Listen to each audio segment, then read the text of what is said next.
నమస్కారం. భగవద్గీత ఎన్నో తరాలకు ఎప్పటికీ మార్గదర్శనం చూపే ఓ అద్భుతమైన గ్రంథం కదా.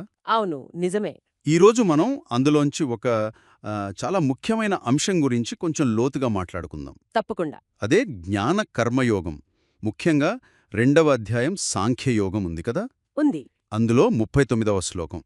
ఆ శ్లోకాన్ని ఆధారంగా చేసుకుని మన చర్చుంటుంది ఈరోజు. మంచి శ్లోకమది. మన దగ్గరున్న సమాచారం ప్రకారం ఇందులో సాంఖ్యజ్ఞానం అంటే ఏమిటి, తర్వాత క్రియాయోగం అంటే కర్మయోగం, ఇంకా ఈ కర్మబంధం అనే మాట వస్తుంది. వీటి గురించి వివరాలున్నాయి. అవును. మన లక్ష్యమేంటంటే ఈ జ్ఞానానికి కర్మకు మధ్య అసలు సంబంధమేంటి, ఆ కర్మల బంధం నుంచి బయటపడటమెలా, ఇది అర్థం చేసుకోవాలి. సరిగ్గా చెప్పారు. అదే ముఖ్యం. అయితే ఒక ప్రశ్నతో మొదలు పెడదామా? ఇప్పుడు ఏదైనా విషయం గురించి బాగా తెలుసుకున్నామనుకోండి, ఉమ్, ఆ తెలుసుకోవడంతోనే అయిపోయిందా, లేక దాన్ని ఆచరణలో పెట్టాలా? అంటే జ్ఞానం వేరు, ఆచరణ వేరా? మంచి ప్రశ్న. అక్కడే ఉంది అసలు విషయమంతా. మరి ఈ రెండిటిని కలిపితేనే ఆ కర్మబంధాలు పోతాయని గీత ఎందుకంత నొక్కి చెబుతోంది?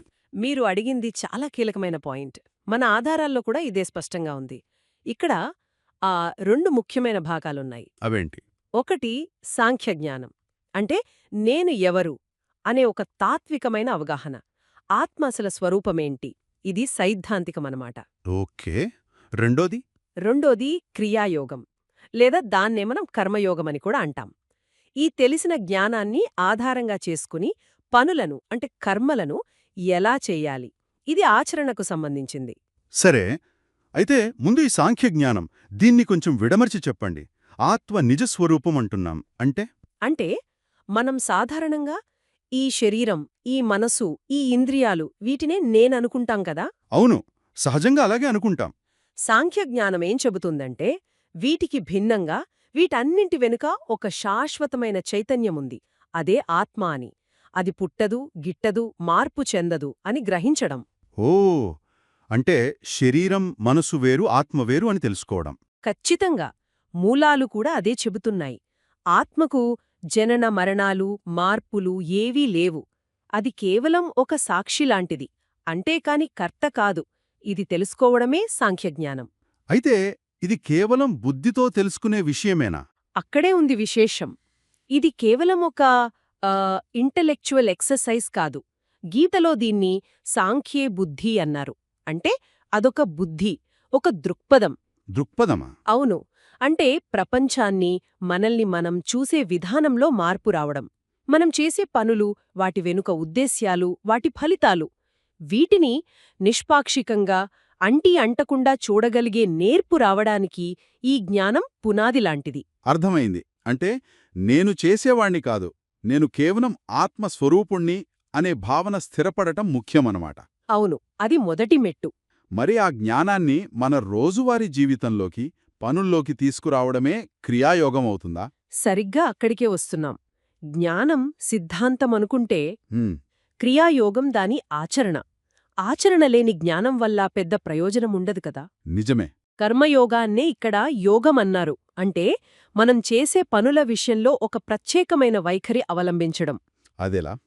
ముఖ్యంగా చేసే పని ఫలితం ఎలా వస్తుందో అని అతిగా ఆసక్తి చూపించకుండా ఉండటం. దాన్ని మన కర్తవ్యంగా లేదా ఒక సేవగా, ఈశ్వరార్పణంగా చేయటం. నేను చేస్తున్నాను అనే అహంకారం వదిలేయాలి. ఆ అహంకారం వదలడమెలా? ఇందాక చెప్పుకున్న సాంఖ్యజ్ఞానం ఇక్కడ ఉపయోగపడుతుంది. నేను కర్తను కాదు, ఆత్మ అకర్త అనే జ్ఞానంతో కర్మలు చెయ్యాలి. అప్పుడు ఆ పనుల వల్ల వచ్చే మంచి ఫలితానికి పొంగిపోవడం, చెడు ఫలితానికి కుంగిపోవడం, ఇలాంటివి తగ్గుతాయి. అంటే సుఖదుఖాలకు అతీతంగా ఉండటమన్నమాట. అవును, ఆ ఫలితాలు మనల్ని మానసికంగా బంధించవు. ఇదే కర్మబంధం నుంచి విముక్తికి మార్గమని గీత చాలా స్పష్టంగా చెబుతోంది. ఈ కర్మబంధం అనే మాట కొంచెం భయపెట్టేలా ఉంది. అంటే మనం చేసే పనులే మనల్ని బంధించేస్తాయా? ఎలా? మంచి ప్రశ్న అడిగారు. సాధారణంగా చూడండి, మనమేదైనా పని చేస్తే దాని ఫలితం మనకు నచ్చినట్టు రావాలి అనుకుంటాం. అవును, కోరుకుంటాం. ఆ కోరిక తీరితే సంతోషం, తీరకపోతే బాధ. ఈ సంతోషం, బాధ ఇవి మనస్సులో ముద్రల్లా పడిపోతాయి. సంస్కారాలు అంటారు వీటిని. ఇవి మళ్ళీ కొత్త కోరికలకు, వాటికోసం కొత్త పనులకు దారితీస్తాయి. ఇదొక చక్రం లాంటిది. ఓ, అదన్నమాట కర్మబంధమంటే. అవును, ఈ చక్రంలో ఇరుక్కుపోయి స్వేచ్ఛగా ఉండలేక జననమరణ చక్రంలో తిరుగుతూ ఉంటామని శాస్త్రాలు చెబుతున్నాయి. అయితే ఈ బంధం నుంచి బయటపడే దారినే కృష్ణుడు అర్జునుడికి ఆ 39వ శ్లోకంలో చెబుతున్నాడా? ఖచ్చితంగా. ఆ శ్లోకం చూడండి.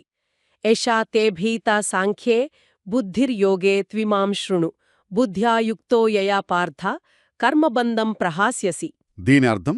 కృష్ణుడంటున్నాడు, అర్జునా, నీకు ఇప్పటిదాకా సాంఖ్యజ్ఞానం గురించి అంటే ఆత్మతత్వం గురించి చెప్పాను. ఇప్పుడు యోగం గురించి అంటే కర్మయోగం గురించి విను. ఏ బుద్ధితో అంటే ఇందాక చెప్పిన ఆ జ్ఞానంతో కలిసి కర్మలు చేస్తే నువ్వు కర్మబంధాన్ని పూర్తిగా వదిలించుకుంటావో ఆ పద్ధతి విను అని. ఆహా, ఎంత స్పష్టంగా ఉంది. అంటే జ్ఞానం వేరు, కర్మ వేరు కాదు.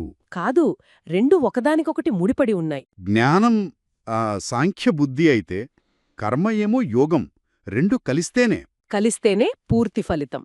సిద్ధాంతం లేకుండా చేసే పనికి సరైన దిశ ఉండదు. అలాగే ఆచరణ లేని సిద్ధాంతం కేవలం మాటలకే పరిమితం. ఈ రెండింటినీ సమన్వయం చేసుకున్నప్పుడే విముక్తి సాధ్యం. అంటే గీత చెప్పే సారాంశం ఇదేనా? నిస్సందేహంగా. జ్ఞానం మనకు ఏం చెయ్యాలో, ఏం చెయ్యకూడదో, ఎలా ఉండాలో దారి చూపిస్తుంది. కాని ఆ దారిలో నడవాలంటే నిష్కామ కర్మ అంటే ఫలాపేక్షలేని సమత్వ బుద్ధితో చేసే పని కావాలి. అదే యోగం.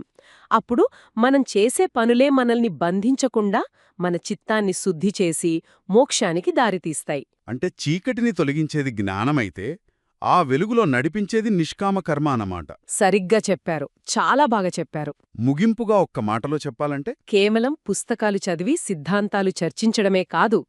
ఆ జ్ఞానాన్ని మన ప్రతిరోజు జీవితంలోకి, మనం చేసే ప్రతి పనిలోకి, మన ఆలోచనా విధానంలోకి తీసుకురావడం ముఖ్యం. అత్యంత ముఖ్యం. అదే అసలైన సాధన. ఆత్మజ్ఞానమనే పునాది మీద నిష్కామ కర్మ అనే భవనం కట్టాలి. అప్పుడే జీవితం సార్థకమవుతుంది. ఆ కర్మబంధాల నుంచి కూడా విముక్తి దొరుకుతుంది. నిజంగా చాలా లోతైన విషయం. శ్రోతలకి ఒక ఆలోచన వదిలి వెళ్దాం మనం వెళ్లే ముందు. తప్పకుండా. మనం రోజు ఎన్నో పనులు చేస్తాం కదా, ఆఫీస్లో కావచ్చు, ఇంట్లో కావచ్చు, చిన్న పనో పెద్ద పనో. ఆ పనులన్నిటినీ కూడా ఈ జ్ఞాన కర్మయోగ దృష్టితో చూడ్డానికి ప్రయత్నిస్తే ఎలా ఉంటుంది? మంచి ఆలోచన. అంటే ఫలితం గురించి అతిగా బెంగబెట్టుకోకుండా జస్ట్ ఆ పనిని శ్రద్ధగా నా కర్తవ్యమిది అని భావించి చేస్తే మనసులో ఏదైనా మార్పు వస్తుందేమో, మన అనుభవంలో ఏదైనా తేడా గమనిస్తామేమో. దీని గురించి కాస్త ఆలోచిస్తే బావుంటుంది. అవును, ప్రయత్నించి చూడాలి. సరే, ఈనాటి విశ్లేషణ ఇక్కడితో ముగిద్దాం. సరే.